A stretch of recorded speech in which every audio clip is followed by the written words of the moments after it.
네, 오늘 우리에게 주시는 하나님 말씀은 고린도전서 9장 16절 말씀입니다. 고린도전서 9장 16절 말씀 우리 한 절만 같이 한 목소리로 봉독하겠습니다. 같이 읽습니다. 내가 복음을 전할지라도 자랑할 것이 없음은 내가 부득불 할 일임이라. 만일 복음을 전하지 아니하면 내게 화가 있을 것이로다. 아멘. 아멘.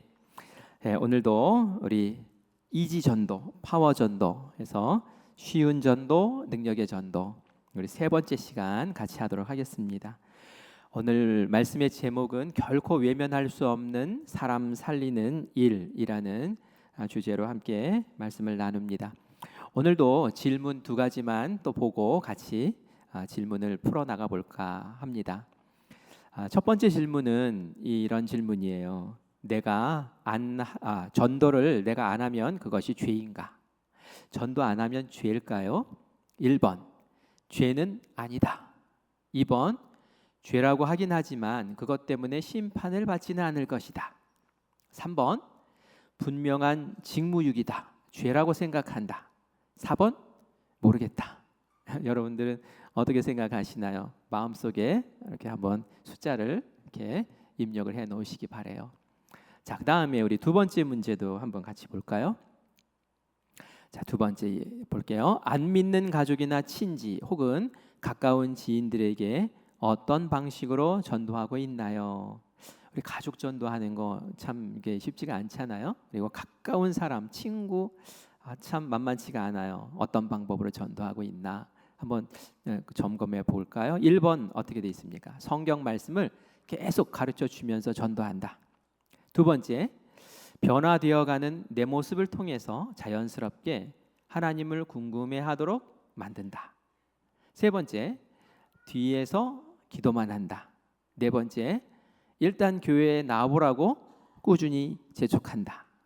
여러분들 가운데 이렇게 걸리는 것들이 있을 것 같아요. 하나 또 마음 가운데 품어 보십시오. 오늘 저랑 같이 한번 말씀을 보면서 이 말씀 속에서 어떤 것이 이 문제를 해결하는 방법일까? 그것들 한번 찾아보는 그런 은혜가 되기를 바랍니다. 열왕기하 7장에 보면은 4명의 나병 환자가 나옵니다. 이들은 나병 환자였어요. 그래서 자기들이 살고 있었던 그 북이스라엘 사마리아 성에서 쫓겨나왔습니다. 그 당시에 나병 환자는 하나님께 저주받아서 그런 병이 생겼다라고 생각을 하고 그 전염이 되기 때문에 부정하다라고 그렇게 정해서 성에서 가족들과 함께 살 수가 없었죠. 성 밖으로 내쫓고 그 먹을 수 있는 것들만 공급해 주는 정도로 해서 그들을 관리했었습니다. 저주받고 또 거부당하고 버려진 그런 삶을 살았던 분들이죠. 그런데 어느 날 아람이라는 나라의 군대가 이 북이스라엘 사마리아 성을 쳐들어온 거예요. 그리고 포위를 했습니다. 다 둘러친 거예요. 그리고 나서는 가지를 않는 거예요. 성에는 양식이 막 떨어지고 포위됐으니 이 나병 환자들에게 뭐 이렇게 음식을 갖다 전해 줄 수도 없을 거 아니에요. 이 사람들도 쫄딱 굶게 생긴 거예요. 앞으로 갈 수도 없고 뒤로도 갈 수도 없고 그렇다고 아람 군대에 갈 수도 없고 말이죠. 이 난감한 상황에 처해 있었어요. 얘들이 정말 허기진 배를 쥐고 결심을 합니다. 어떻게 결심을 하냐면은 지금 우리가 사마리아 성에 들어간들 먹을 게 있겠는가? 사실 사마리아 성도 이렇게 포위를 당하고 있었기 때문에 먹을 게 다 떨어진 거예요. 그래서 그 당시에 성경에 보니까 비둘기 똥을 먹고 그리고 심지어는 애도 잡아먹고 이런 일이 그 사마리아 성에서 벌어지고 있었어요. 거기 들어가 봐야 뭘 먹겠습니까? 그러니까 우리 이래 죽나 저래 죽나 우리 한번 아람 군대에 가가지고 한번 좀 먹을 것 좀 얻어볼까 하고 이제 결심을 하고 이 4명의 나병 환자가 그쪽으로 이제 아람 군대 쪽으로 간 거예요. 아마 잃을 것이 없는 사람들이니까 아마 그렇게 할 수 있었던 게 아닐까 싶습니다. 그런데 이게 웬일입니까? 이제 아람 군대 진영을 갔는데 너무 조용한 거예요. 그리고 그 군대 진영에 들어갔더니 어떻게 아람 군대 군사가 한 명도 없는 거예요. 그리고 더 놀라운 것은 거기에 음식이 산더미처럼 쌓여 있고 그 전리품이 아니라 군수 물자라고 하죠. 그들의 옷이나 장비나 심지어는 금, 은, 옷 막 이런 것들이 그냥 거기에 잔뜩 있는 거예요. 이게 웬 횡재냐? 도대체 무슨 일이 있었을까요? 제가 지금 열왕기하 7장에 나오는 말씀을 전했는데 그 6장으로 가면은 그 어떤 일이 일어났는지를 알게 됩니다. 간밤에 하나님이 그 북이스라엘의 왕과 그 선지자와 그 백성들의 울부짖는 그 부르짖음의 기도를 들어주신 거예요. 그래서 바로 그 전날 밤에 그 아람 군대가 듣도록 이상한 막 말발굽 소리며 군대가 막 오는 소리며 막 이런 한밤중에 그런 소리가 막 진영 가운데 울려 퍼진 거예요. 그러자 이 아람 군대가 그냥 밤에 잠자다가 그냥 깜짝 놀라서 일어나 가지고는 야 큰일 났다. 지금 이스라엘이 주변에 있는 나라 연합군을 만들어 가지고 지금 이 밤에 우리 기습하는가 보다. 그 소리가 너무 생생했기 때문에 그냥 기겁을 하고 그냥 모든 것을 다 내려놓고 도망을 쳐버렸던 거예요. 거기에 군수품이 다 쌓여 있는 것을 보면은 정말 그냥 기겁을 하고 도망을 갔구나라는 것을 우리가 알 수 있겠죠. 하나님의 일하시는 방법은 참 신묘막직해요. 이거 뭐 누가 이런 방법을 생각해냈겠습니까? 근데 하나님이 정말 이런 방법을 통해서 아람 군대를 기도한 대로 응답해 주시면서 다 쫓아내시는 것을 우리가 보게 됩니다. 근데 이야기가 여기에서 끝나지를 않아요. 오늘 우리가 관심을 두려고 하는 것은 이 이야기의 뒷부분을 제가 오늘은 좀 관심 갖고 보자라는 그런 말씀을 드리려고 합니다. 이 나병 환자들이 음식이 너무 많이 쌓여 있으니까 당장 배고프니까 막 먹었죠. 배를 두드리면서 시컷 먹었다. 너무 좋다. 그리고 금도 챙기고 옷도 챙기고 그래가지고 자기들이 있는 곳에 갖다 이제 몰래 이제 짱박아 놨어요. 숨겨놨단 말이에요. 그런데 말이죠. 불현듯 떠오르는 생각이 있었어요. 그게 뭐였냐면은 우리가 이렇게 먹고 마시고 즐기는 이 시간에 지금 사마리아 성에는 지금 아람 군대가 도망간 것을 모르고 지금도 여전히 비둘기 똥을 먹고 그리고 지금 애를 잡아먹으려고 누구 애를 잡아먹을까 이러고 있을 거 아닌가 이런 생각이 드는 거예요. 그리고 그 사람이 나의 형제고 그 사람이 나의 동족이고 사실은 부정한 사람으로 쫓겨난 입장이었으나 생각해 보니까 우리 가족이 생각나고 우리 동족이 너무 안타깝게 보이는 거죠. 그래서 이들이 서로 하는 말이 있었어요. 이때 했던 이야기가 바로 열왕기하 7장 9절의 말씀입니다. 우리 같이 한 목소리를 읽겠습니다. 나병 환자들이 그 친구에게 서로 말하되 우리가 이렇게 해서는 아니 되겠도다. 오늘은 아름다운 소식이 있는 날이거늘 우리가 침묵하고 있도다.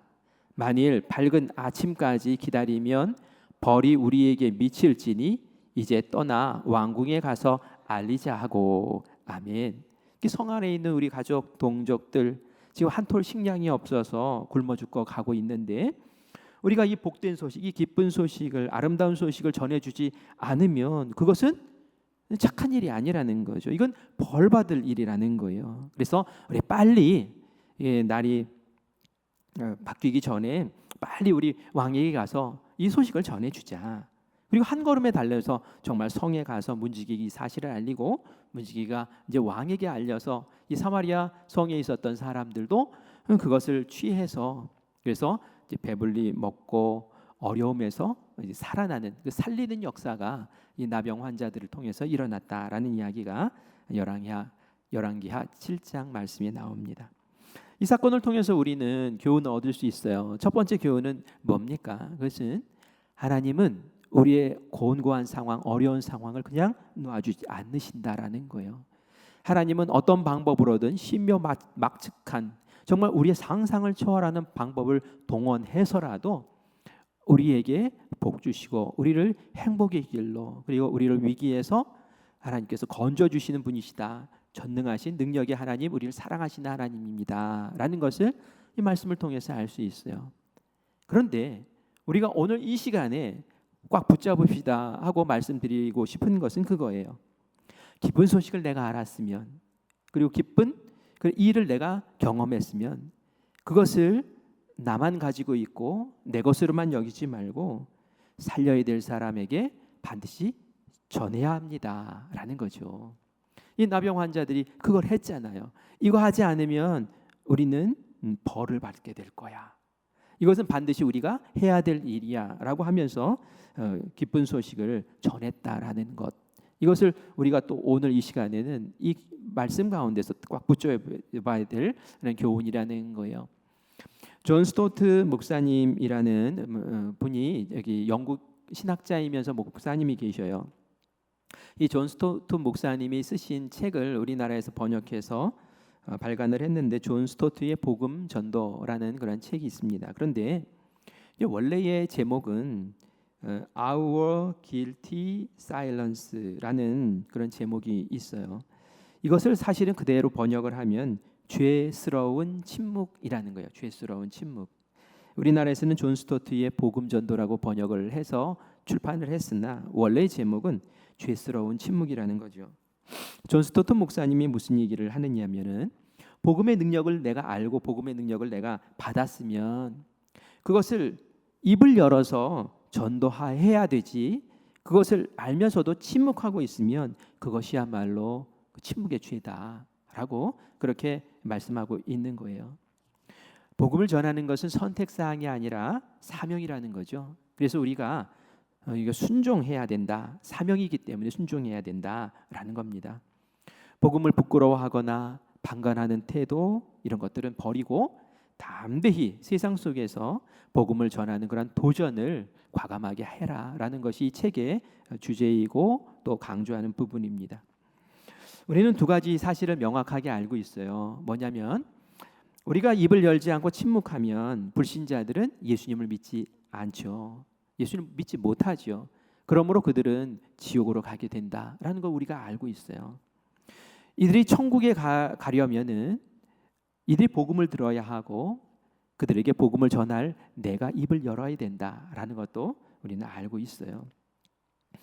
그렇기 때문에 이 사실을 분명히 알면서도 우리가 침묵하고 있다라는 것은 큰 문제라는 거예요.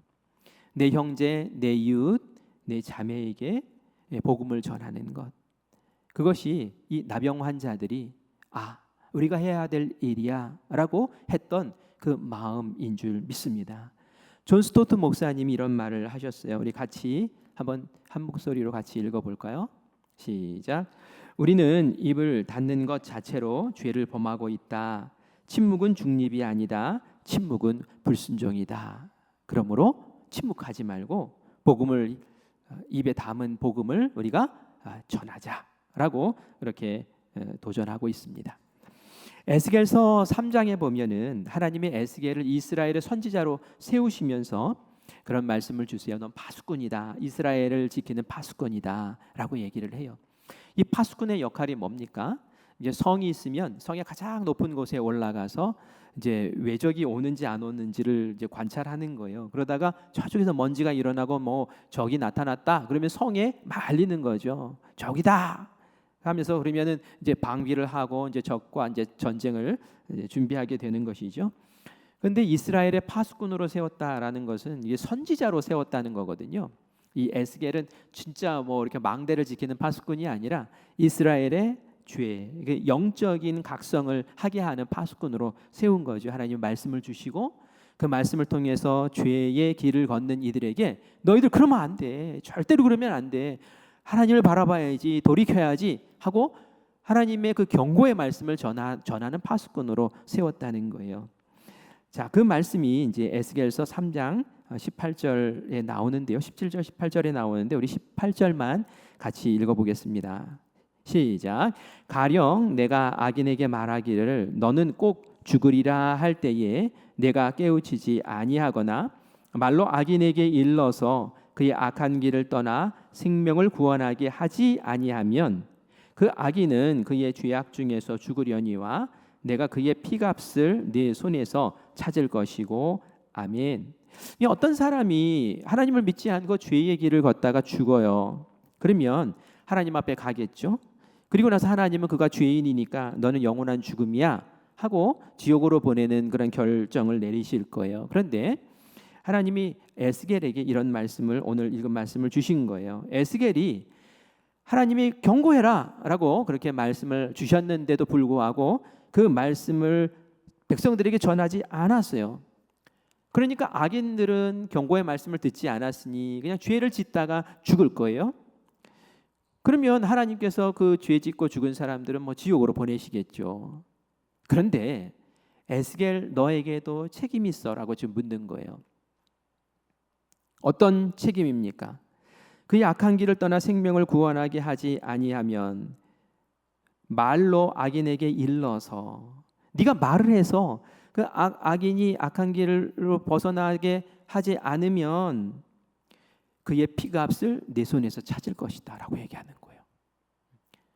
네가 하지 않았잖아. 네가 그 말을 하지 않으므로 걔가 몰라서 계속 악의 길을 걷다가 그 지옥 가게 되는 일이 벌어졌다면 너에게 준 파수꾼으로서의 사명을 네가 감당하지 않은 것이니 그 피값은 네 손에서 찾을 거야. 이거 굉장히 떨리는 그 말씀이에요. 그렇죠? 침묵에 대해서 책임을 묻겠다는 거예요. 그 죄인의 죄값을 내 손에서 찾을 거라는 거예요. 그러니까 침묵이라는 것이 중요하다고 하잖아요. 침묵은 뭐 금이다 막 이렇게 얘기를 하는데 복음에 대한 침묵, 이것은 죄다라고 그렇게 말씀하고 있습니다. 제가 일전에 전도 폭발이라는 훈련을 받았을 때에 이제 강사가 와서 이제 우리를, 훈련생들을 이끌고 이제 밖에 나가서 이제 실습을 하는 거예요. 막 보여주기도 하고 이제 해보라고 하기도 하고 이제 그런 실습을 한 적이 있었어요. 근데 강사가 왔는데 굉장히 화려한 차림으로 왔어요. 귀걸이, 뭐 목걸이, 한데 막 금, 막 이런 거, 화려한 꽃무늬 옷 막 이런 거 입고 오셔서 이게 뭐 강사 맞나 막 이런 생각이 솔직히 들더라고요. 근데 저만 그 생각을 한 게 아니었던 것 같아요. 제 옆에서 한 서너 명 같이 가게 됐는데 다들 이렇게 미심쩍은 듯한 표정으로 보는 거예요. 그걸 그분도 느끼신 것 같아요. 그러면서 그런 얘기를 하더라고요. 그때 다 이제 목회자들이었거든요. 목사님, 저는 집사입니다. 집사가 목사님들 앞에서 이렇게 뭘 잘한다고 제가 지도를 하고 훈련을 시키겠습니까? 그런데 제 간증 하나 하고 밖으로 나가겠습니다. 그러면서 자기 간증을 좀 하더라고요. 예수 믿기 전에는 부잣집 마나님으로 이렇게 누리면서 잘 살았대요. 그런데 어느 날 남편이 사업이 망하면서 길거리에 나앉게 됐고, 그리고 정말 모든 자기 가지고 있었던 물건에 빨간 딱지가 붙어가지고 정말 알거지가 돼서 정말 월세집에 전전긍긍 이렇게 살았대요. 사람 만나는 것도 무섭고 밖에 돌아다니는 것도 겁나고 두문불출하고 집에 우울증에 걸려서 있는데 그 집 주인 아줌마가 교회 한번 나가보자고. 그래서 그냥 솔깃한 마음에 가면 마음이 편해진다고 그 말 한마디에 그냥 자기도 모르게 이끌려서 교회에 나갔다는 거예요. 그리고 그날 말씀을 듣는데 하필이면은 하나님이 위로해 주시는 말씀이었던지 눈물을 펑펑 흘리면서 그 다음부터는 신앙생활을 잘 하게 됐다는 것이죠. 그리고 나서 남편이 사업이 다시 회복되고 그리고 이제 다시 이전과 같이 이렇게 이제 부유한 삶을 다시 살게 됐다라고 그렇게 얘기를 해요. 여기까지 들으면 그렇구나라고 할 텐데 이분이 정말 하고 싶었던 간증은 그거더라고요. 본인이 이제 그 대학 동창들 여대를 나왔는데 그 여대 동창들과 함께 모임을 늘 가졌었대요. 그런데 물론 쫄딱 망했을 때는 안 나가겠죠. 이제 다시 회복된 다음에 그 모임에 나갔는데 밥 먹을 시간이 되어서 밥을 먹는데 그때 자기도 모르게 이제 교회 다니는 습관이 나오잖아요. 기도를 딱 한 거예요. 그랬더니 옆에 있었던 그 친구가 툭툭 치면서 너 교회 다녀? 하고 물어보더래요.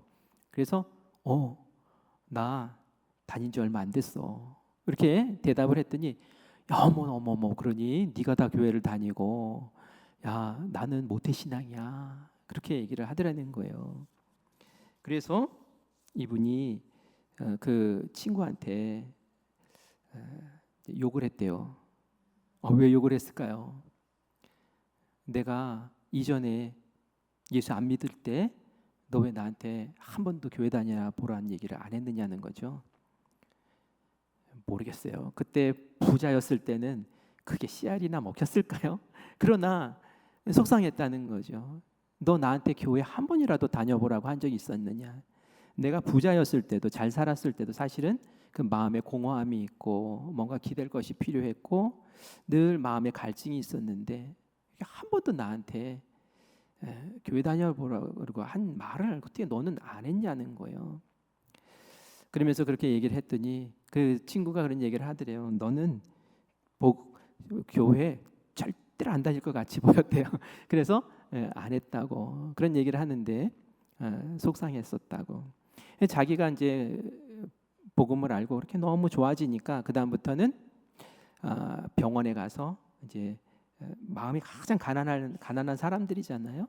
그분들에게 복음 전하는 일을 일주일에 한 번씩 꼭 한다는 거예요. 가서 블링블링하게 차려입고 가서 이렇게 하는 거예요. 그리고 나서 그분을 보니까 또 훌륭한 강사 같아 보이더라고요. 그래서 같이 끌려 나가가지고 같이 복음 전하고 훈련 받고 했던 그런 기억이 납니다. 제가 이 얘기를 하는 이유는 뭘까요? 저 사람에게 들어갈까? 저 사람이 뭐 콧등이나 귓등이나 뭐 이렇게 하면서 감히 입을 열지 못하고 있는 것, 이것이 어쩌면 죄가 될 수 있다는 거예요. 만약에 그 사람이 정말로 복음 한번 못 듣고 죽었다면은 이거 어떻게 되겠어요? 얼마나 하나님 앞에 가서 원망하겠어요. 내 옆에 예수 믿는 사람들이 그렇게 많은데 어떻게 나한테는 교회 다니라는 얘기 한마디도 안 하지? 그죠? 그래서 우리가 오늘 이 시간에 그래, 이 복음을 전하지 않는 것, 나에게 이미 기쁜 이 복음, 나에게 생명이 되었던 이 복음을 전하지 않는 것, 이것은 죄가 될 수 있구나라는 것을 오늘 다시 한번 마음에 새기면서 우리가 다시 한번 용기를 내자. 야, 이건 생명이야. 이건 생명을 살리는 일이야. 라는 그런 마음으로 다시 한번 나가서기를 간절히 바랍니다. 우리 고린도전서 9장 16절 말씀 같이 읽겠습니다. 내가 복음을 전할지라도 자랑할 것이 없음은 내가 부득불할 일임이라. 만일 복음을 전하지 아니하면 내게 화가 있을 것이로다. 이 바울이 고린도 교회 얘기할 때에 바울은 이런 심정으로 복음 전한다는 거예요. 나는 복음을 전한다. 그런데 이게 자랑할 게 하나도 없다. 이게 당연히 해야 될 일이기 때문에 그렇다라는 거죠. 만약 복음을 전하지 않으면 나에게 화가 임해도 괜찮다. 화가 임할 거야. 그러므로 나는 복음을 전하는데 내 인생을 걸고 내 삶을 다 걸었어. 왜? 생명을 살리는 일이고 하나님이 너무 기뻐하시고 하나님의 소원이기 때문에, 그리고 내가 이 땅에 사는 이유이기 때문에 그래 라는 것이죠. 그래서 바울은 정말 때를 얻든지 못 얻든지 복음 전하라고 그렇게 말하면서 정말 과감하게 그냥 돌파하면서 저돌적으로 그냥 그렇게 복음을 전했던 그런 사람이죠. 자, 그러면 첫 번째 문제에 대한 답은 우리가 같이 이제 얻었죠. 이제 두 번째입니다. 두 번째 문제에 대한 답을 좀 찾아보려고 해요. 그러면은 우리가 이제 바울의 얘기를 들었으니까, 그러면 우리도 막 저돌적으로 또 어떻게 보면 막 막무가내식으로 그냥 될지 안 될지 모르고 그냥 막 해야 되는 건가? 닥치는 대로 그렇게 전도해야 되는 건가? 라고 그렇게 물었을 때에 바울의 전도를 보면서 바울이 그러면 언제나 막무가내식으로 한 건 아니야 라는 것을 또 보게 됩니다. 바울이 1차 선교를 갔을 때 이고니온이라는 지역을 가게 돼요. 사도행전 14장에 나옵니다. 바울은 참 저돌적인 그런 전도자였어요. 왜냐하면은 어디를 가면은 유대인들이 모여 있는 회당을 찾아가요. 유대인들이 회당에 모여서 예배를 드리니까 말이죠. 유대인들을 만나러 그걸 간 거예요. 굳이 찾아간 거예요. 유대인들은 구약 성경을 잘 알잖아요. 그러니까 복음을 전하기에 용이하다고 생각한 거예요. 이들이 구약을 알고 그 메시아에 대한 예언도 아니까 그 예언된 메시아가 바로 예수님이야라고 그렇게 설명을 해주면은 복음을 잘 받아들일 수 있겠다라고 생각을 해서 유대인들이 모여 있는 그 회당을 집중적으로 공략을 합니다. 그리고 그 회당에서 이렇게 예배를 드릴 때에 이 전통이 어떤 전통이 있었냐면은 외부에서 손님이 오셨을 때는 그 손님에게 말씀을 전할 수 있는 기회를 이렇게 주기도 했어요. 그러니까 바울에게 너무 좋은 거예요. 말할 기회를 주잖아요. 그러니까 구약 얘기를 이렇게 하다가 예수님 얘기 막 하는 거예요. 그러면 막 예수 믿는 일이 벌어져요. 그런데 이렇게 저돌적으로 도전을 했지만 그러나 또 이 자리는 핍박받기 좋은 자리였죠. 핍박받기 좋은 자리. 왜냐하면 유대교의 신앙의 전통에 막 부딪히는 것들이 너무 많거든요. 충돌하고 그래서 반발이 일어나고 그래서 참 무서운 자리이기도 했단 말이에요. 그래서 회당에서 복음 전할 때에 두 가지 반응이 일어났습니다. 첫 번째는 우리 사도행전 14장 1절 우리 같이 읽어볼게요. 이에 이고니온에서 두 사도가 함께 유대인의 회당에 들어가 말하니 유대와 헬라의 허다한 무리가 믿더라. 그죠? 회당에 들어가서 유대인들에게 복음을 전하니까 유대인들도 그렇고 헬라 사람들 가운데도 하나님 믿는 사람들이 거기 와서 같이 예배드리는데 그들도 믿고 그냥 허다한 무리들이 믿었다라고 나와요.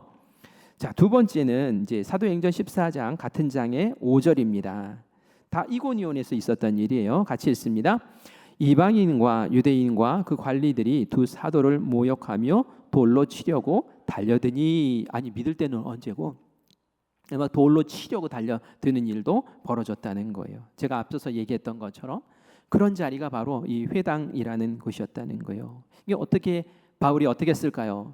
돌로 쳐? 그래 나는 저돌적으로 막무가내식으로 그냥 난 달려든다. 나는 순교의 정신으로 달려든다. 이렇게 했을까요? 바울의 모습을 우리 14장 6절 7절 말씀을 통해서 보겠습니다. 같이 읽습니다. 그들이 알고 도망하여 루가오니아와 루두스드라와 더베와 그 근방으로 가서 거기서 복음을 전하니라. 아멘. 도망갔대요. 피했다는 거예요. 피하여 다른 곳에 가서 복음을 전했다라는 거죠. 지혜로움이 필요하다는 거예요. 무조건 정면 돌파, 정면 대결, 배척해도 나는 그냥 무조건 들이밀고 막 그래야겠다 이게 아니라 바울도 시를 보고 때를 보고 그러면서 이렇게 조절을 하면서 다양한 방법으로 그렇게 전도했다라는 것을 우리가 보게 됩니다. 고린도전서 9장 19절에서 23절 말씀을 제가 짧게 이렇게 중요한 부분만 이렇게 모아봤는데요.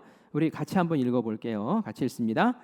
내가 모든 사람에게서 자유로우나 스스로 모든 사람에게 종이 된 것은 더 많은 사람을 얻고자 함이라. 율법 아래에 있는 자같이 된 것은 율법 아래에 있는 자들을 얻고자 함이요 율법 없는 자와 같이 된 것은 율법 없는 자들을 얻고자 함이라. 내가 지금 맞는 거죠? 시작. 내가 여러 사람에게 여러 모습이 된 것은 아무쪼록 몇 사람이라도 구원하고자 함이니 내가 복음을 위하여 모든 것을 행함은 복음에 참여하고자 함이라. 아멘. 바울이 뭐라고 얘기해요? 내가 때로는 율법 아래에 있는 사람 같이 행한다라는 얘기를 해요. 이게 뭐냐면은 율법 지키는 사람들, 율법을 중요하게 생각하는 그 유대인, 정통 유대인들과 어울릴 때는 내가 율법을 잘 지키는 사람으로 거기 참여한다는 거예요. 그래서 그들과 함께 어우러져서 복음을 전한다는 거예요. 그러나 또 이방인들하고 함께 할 때는 어떻게 하는데요? 그때는 내가 율법 아래에 있지 않은 사람, 율법 없는 사람과 같이 또 한다는 거예요. 거기에 어울려서 그렇게 한다는 거예요. 왜요? 내가 이런 상황 저런 상황에 어우러지고 맞게 상황에 조절해서 하면서 그들 한 사람이라도 내가 복음 전해서 전도하고 싶어서 구원하고 싶어서 내가 그렇게 한다는 거예요. 무조건 저돌적으로 무조건 돌격 앞으로 이게 아니라 내가 시를 어떤지 때를 어떤지 못 어떤지 내가 복음을 전하기는 해.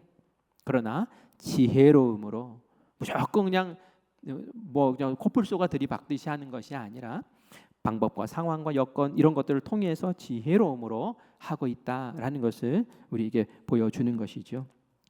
전도는 이렇게 해야 되는 거예요. 아까 질문 두 번째가 가족 전도 여러분 어떻게 하십니까? 라는 얘기를 했어요. 정말 가족 전도는 우리가 이제 일명 이렇게도 표현해요. 민낯 전도다라고 얘기를 해요. 민낯 전도. 이게 왜 민낯이라고 하냐면은 가족은 나를 너무 잘 알아요. 다 알아요. 같이 사니까. 내가 무슨 말을 하고 무슨 행동을 하고 어떻게 화를 내고 뭐 내 기질 뭐 다 알아요. 그죠? 나의 좋은 점 나쁜 점 다 알아요. 그래서 전도하기가 쉽지가 않은 거예요. 이 어떻게 하면 좋을까요? 어느 권사님의 얘기를 좀 들려드릴게요. 이 권사님이 중보기도 요청을 했어요. 딸 구원하고 싶어서 기도 제목으로 이제 늘 기도 제목을 올립니다. 속회 모임에서도 얘기하는 거예요. 딸이 교회에 나오지 않아서 너무 속상하다고. 그래서 속회원들에게 기도 좀 해달라고 그래요. 나름이 열심히 전도를 했어요. 집에 들어가서. 근데 전도하면 할수록 딸이 교회 더 나가지 않겠다고 막 완강히 더 버티는 거예요. 딸이니까 야단도 쳐보고 협박도 해보고 또 기독교의 핵심 진리는 이거야 하면서 막 가르쳐주고 설명도 해주고 예수 믿으면 무엇이 좋은지 막 이런 것들도 설명을 했는데 전혀 귀담아 듣지를 않는 거예요. 이렇게 예수님을 안 믿는 상태에서 어느 날 이제 미국으로 유학을 갔어요. 유학 간 딸을 위해서 새벽에 기도를 엄마니까 열심히 하죠. 그런데 어느 날 새벽에 십자가가 이렇게 떠오르면서 마음에 그런 생각이 들더라는 거예요.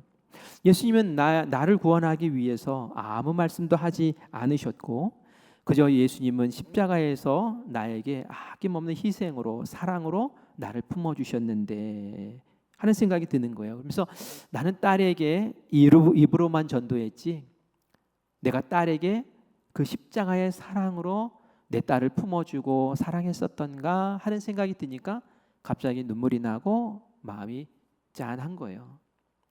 그리고 나서 이분이 딸 유학 생활이 걱정이 되어서 한 몇 달 후에 이제 미국에 갔어요. 한 달만 살고 오자 하고 딸과 함께 한 달을 보내게 됩니다.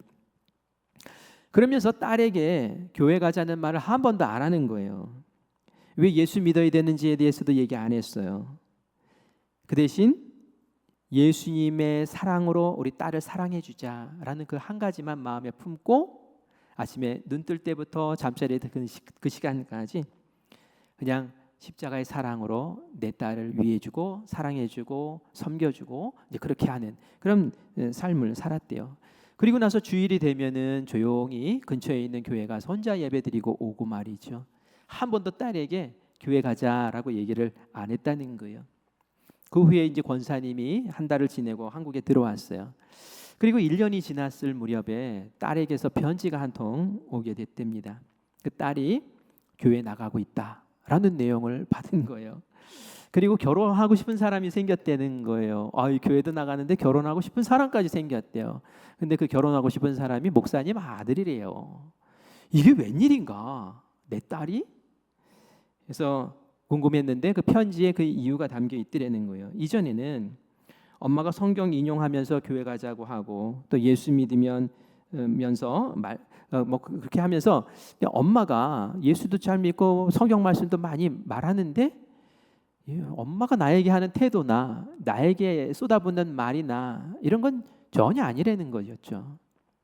전혀 예수 믿는 사람 같지 않고 전혀 하나님의 사랑이 없는 것 같고 전혀 변화되지 않은 그 모습. 그래서 내가 죽어도 교회 안 나간다 하고 결심을 했다는 거예요.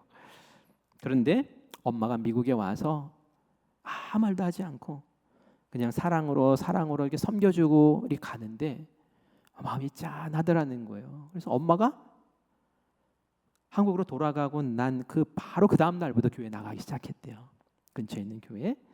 그리고 나서는 청년부 활동도 하게 되고 청년부에서 남자 청년도 만나게 되고 알고 보니까 목사님 아들이고 그렇게 해가지고 결혼하고 싶다고 그렇게 편지가 왔다는 것이죠. 물론 이게 모든 가정에 다 통용된다는 얘기는 아닙니다. 그리고 모든 분들이 집에 가서 내가 예수님 믿는데 안 믿는 사람처럼 막 그렇게 한다는 얘기도 아니에요. 근데 이분이 선택한 방법은 뭡니까?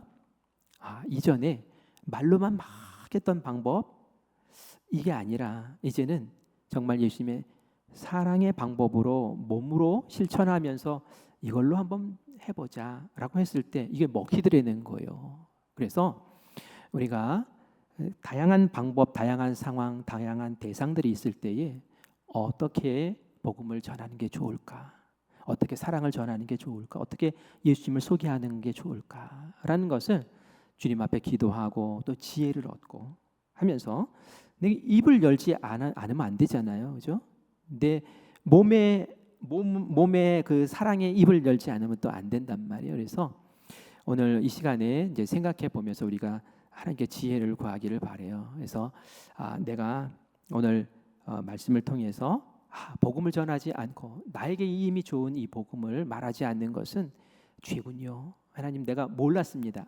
안 해도 괜찮은 건 줄 알았고, 이거 뭐 안 해도 주님 앞에 갔을 때에 이게 책망거리가 된다는 것을 미처 생각하지 못했는데 이제 알았으니 제가 기회를 얻는 대로 그렇게 복음 전하는 입술 되고 싶습니다 라는 것과, 그리고 다양한 상황, 사람, 여건, 조건 속에서 하나님 주시는 지혜대로 잘 복음을 전할 수 있는 그러한 전도자가 되게 해주십시오 라고 기도하면서 주님 앞에 나아가는 우리 모두가 되기를 간절히 바랍니다. 아멘.